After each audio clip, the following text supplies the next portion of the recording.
श्री सीताराम शिखावस्ती के चैनल में आप सभी का स्वागत है। मैं हूं शिखावस्ती। आज इस वीडियो में संतान सप्तमी व्रत कथा को सुनेंगे।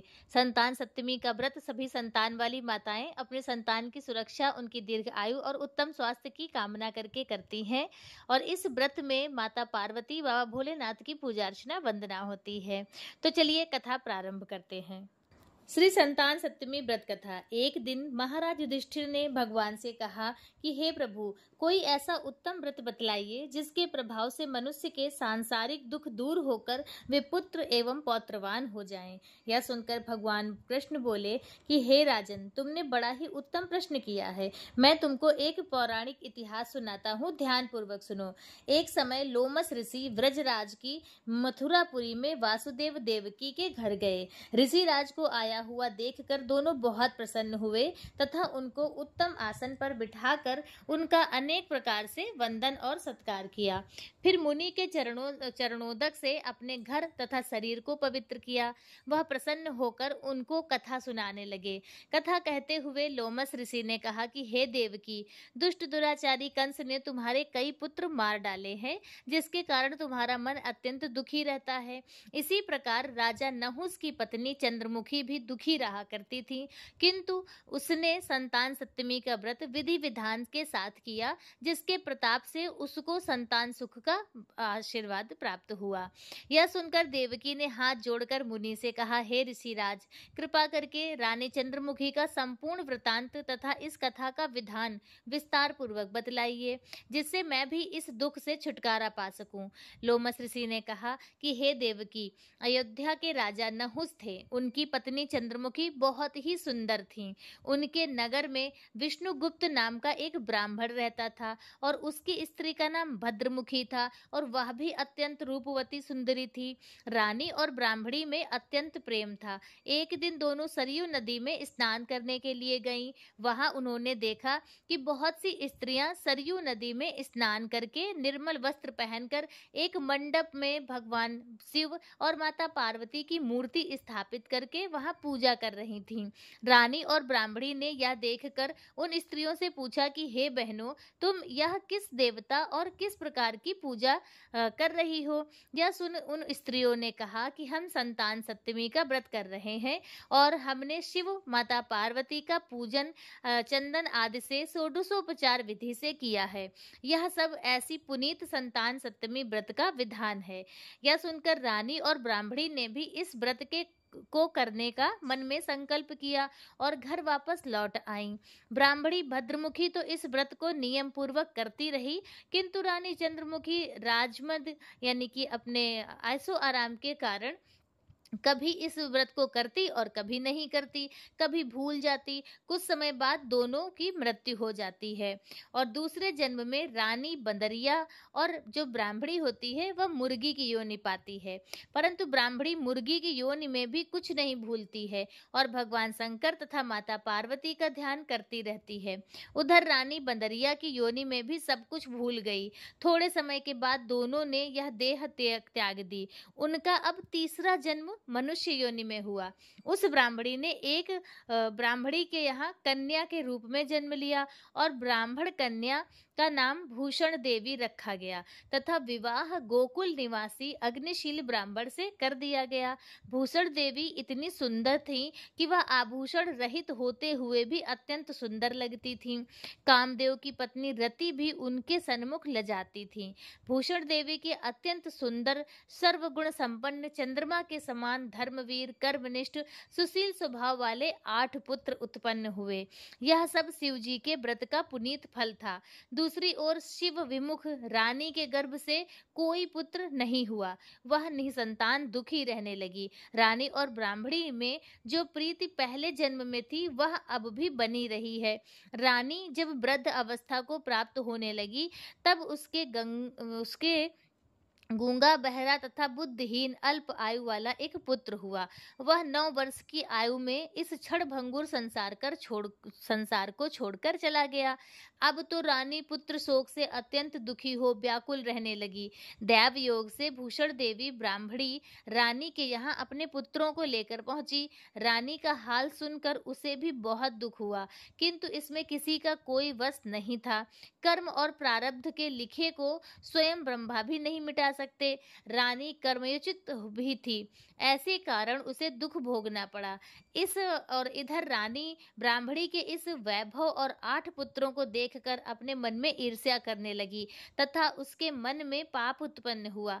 उस ब्राह्मणी ने रानी का संताप दूर करने के लिए अपने 8 पुत्र रानी के पास छोड़ दिए। रानी ने पाप के वशीभूत होकर उस ब्राह्मणी के पुत्रों की हत्या करने का विचार किया, तो उसने लड्डू में विष मिलाकर उनको खिला दिया, परंतु भगवान शंकर की कृपा से एक भी बालक की मृत्यु नहीं हुई। यह देखकर तो रानी अत्यंत आश्चर्यचकित हो गई और इस रहस्य का पता लगाने के लिए मन में उसने ठान ली। भगवान की पूजा से निवृत्त होकर जब भूषण देवी आई तो रानी ने उससे कहा कि मैंने तेरे पुत्रों को मारने के लिए इनको जहर मिला लड्डू खिला दिया, किंतु इनमें से एक भी नहीं मारा। और तूने कौन सा ऐसा दान पुण्य व्रत जब तब किया है जिसके कारण तेरे यह पुत्र मरे ही नहीं? तू नित्य नए सुख भोग रही है, तेरा बड़ा सौभाग्य है। इसका भेद तू मुझसे निष्कपट होकर समझा, मैं तेरी बड़ी ऋणी रहूंगी। रानी के ऐसे दीन वचन सुनकर भूषण ब्राह्मणी कहने लगी कि सुनो, तुमको 3 जन्म का हाल कहती हूँ, सो ध्यान पूर्वक सुनना। पहले जन्म में तुम राजा नहुस की पत्नी थी और तुम्हारा नाम चंद्रमुखी था, मेरा नाम भद्रमुखी था और मैं ब्राह्मणी थी। हम तुम अयोध्या में रहते थे और मेरी तुम्हारी बड़ी प्रीति थी। एक दिन दोनों सरयू नदी में स्नान करने के लिए गए थे, जहाँ दूसरी स्त्रियों को संतान सप्तमी का उपवास, शिव जी का पूजन अर्चन करते हुए देखकर हमने इस व्रत को करने का प्रतिज्ञा की थी, किंतु तुम सब कुछ भूल गई और झूठ बोलने का दोष तुमको लगा और तुम आज भी भोग रही हो। मैंने इस संतान सप्तमी व्रत को आचार विचार सहित नियम पूर्वक सदैव किया है और आज भी करती हूँ। तुम्हारे जन्म में और दूसरे जन्म में तुमने बंदरिया का जन्म लिया और मैंने मुर्गी की योनि मिली। भगवान शंकर की कृपा से इस व्रत के प्रभाव से तथा भगवान को इस जन्म में भी मैं नहीं भूली, निरंतर उस व्रत को नियम पूर्वक करती रही। तुम अपने बंदरिया के जन्म में भी सब कुछ भूल चुकी थी। मैं तो समझती हूँ कि तुम्हारे ऊपर यह जो भारी संकट है उसका एकमात्र यही कारण है और दूसरा कोई कारण नहीं है। इसलिए मैं तो कहती हूँ कि तुम भी संतान सप्तमी के व्रत को विधि सहित करो, जिससे तुम्हारे सारे संकट दूर हो जाएं। लोमस ऋषि ने कहा, हे देवकी, भूषण ब्राह्मणी के मुख से अपने पूर्व जन्म की कथा तथा संतान सप्तमी व्रत संकल्प आदि सुनकर रानी को पुरानी बातें याद आ गईं और पश्चाताप करने लगी तथा भूषण ब्राह्मणी के चरणों में पड़कर क्षमा याचना करने लगी और भगवान शंकर, माता पार्वती जी की अपार महिमा के गीत गाने लगी। उस दिन से रानी नियम पूर्वक संतान सप्तमी का व्रत किया, जिसके प्रभाव से रानी को संतान सुख की प्राप्ति हुई तथा संपूर्ण सुख भोग कर रानी शिवलोक को गई। भगवान शंकर के व्रत का ऐसा प्रभाव है कि पथभ्रष्ट मनुष्य भी अपने पथ पर अग्रसर हो जाता है और अनंत ऐश्वर्य भोग कर मोक्ष को प्राप्त होता है। लोमस ऋषि ने फिर कहा कि हे देवकी, तुम भी इस संतान सप्तमी व्रत को करने का संकल्प अपने मन में करो, तो तुमको भी संतान सुख प्राप्त होगा। इतनी कथा सुनकर देवकी हाथ जोड़कर लोमस ऋषि से पूछने लगी कि हे ऋषिराज, मैं इस पुनीत संतान सप्तमी के व्रत को अवश्य करूंगी। कृपा करके आप इस कल्याणकारी एवं संतान सुख देने वाले इस संतान सप्तमी व्रत का विधान नियम पूर्वक विस्तार से बताइए। यह सुनकर ऋषि बोले, हे देवकी, यह पुनीत संतान सप्तमी व्रत भादो महीने में शुक्ल पक्ष की सप्तमी के दिन लिया जाता है और इस दिन ब्रह्म मुहूर्त में उठकर किसी नदी अथवा कुएं के पवित्र जल में स्नान करके निर्मल वस्त्र पहनने चाहिए। श्री भगवान शंकर तथा जगदम्बा माता पार्वती की मूर्ति की स्थापना करें। प्रतिमाओं के सन्मुख सोने चांदी के तारों अथवा रेशम का एक गंडा बनावें। उस गंडे में 7 गांठें लगानी चाहिए। इस गंडे को यानी कि धागे को धूप दीप अष्टगंध से पूजन करके अपने हाथ में बांधें और भगवान शंकर से अपनी कामना सफल होने की प्रार्थना करें। तदंतर 7 पुआ बनाकर भगवान का भोग लगावें और 7 ही पुए यथाशक्ति सोने या चांदी की अंगूठी बनाकर इन सबको एक तांबे के पात्र में रखकर उनका षोडशोपचार विधि से पूजन करके किसी सदाचारी धर्मनिष्ठ सत्यपात्रा ब्राह्मण को दान देवें। उसके पश्चात 7 पुआ स्वयं प्रसाद के रूप में ग्रहण करें। इस प्रकार इस संतान सप्तमी व्रत का पारायण करना चाहिए। प्रति साल की यानी कि प्रत्येक वर्ष की शुक्ल पक्ष की सप्तमी के दिन हे देव की इस व्रत को इस प्रकार करने से समस्त पाप नष्ट होते हैं और भाग्यशाली संतान उत्पन्न होती है तथा अंत में शिवलोक की प्राप्ति होती है। हे देव की मैंने तुमको संतान सप्तमी व्रत का संपूर्ण विधान विस्तार सहित वर्णन किया। अब उसको तुम नियम पूर्वक करो जिससे तुमको उत्तम संतान की प्राप्ति होगी। इतना कथा कहकर भगवान आनंद कंद श्री कृष्ण जी धर्मावतार युधिष्ठिर जी से कहने लगे कि तब श्री लोमस ऋषि इस प्रकार हमारी कथा को शिक्षा देकर चले गए। ऋषि के कथा अनुसार हमारी माता देवकी ने इस व्रत को नियम अनुसार किया जिसके प्रभाव से हम उन्हें उत्पन्न हुए। यह व्रत विशेष रूप से स्त्रियों के लिए कल्याणकारी है परंतु पुरुषों को भी समान रूप से कल्याणदायक है।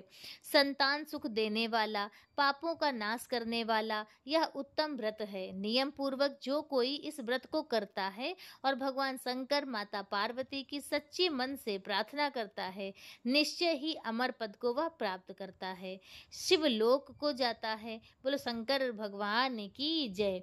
तो इस प्रकार से संतान सप्तमी व्रत कथा संपूर्ण हुई। कथा कैसी लगी कमेंट करके जरूर बताएं और मिलते हैं दूसरे वीडियो में किसी दूसरी जानकारी के साथ। तब तक के लिए श्री सीताराम। संतान सप्तमी व्रत की हार्दिक शुभकामनाएं।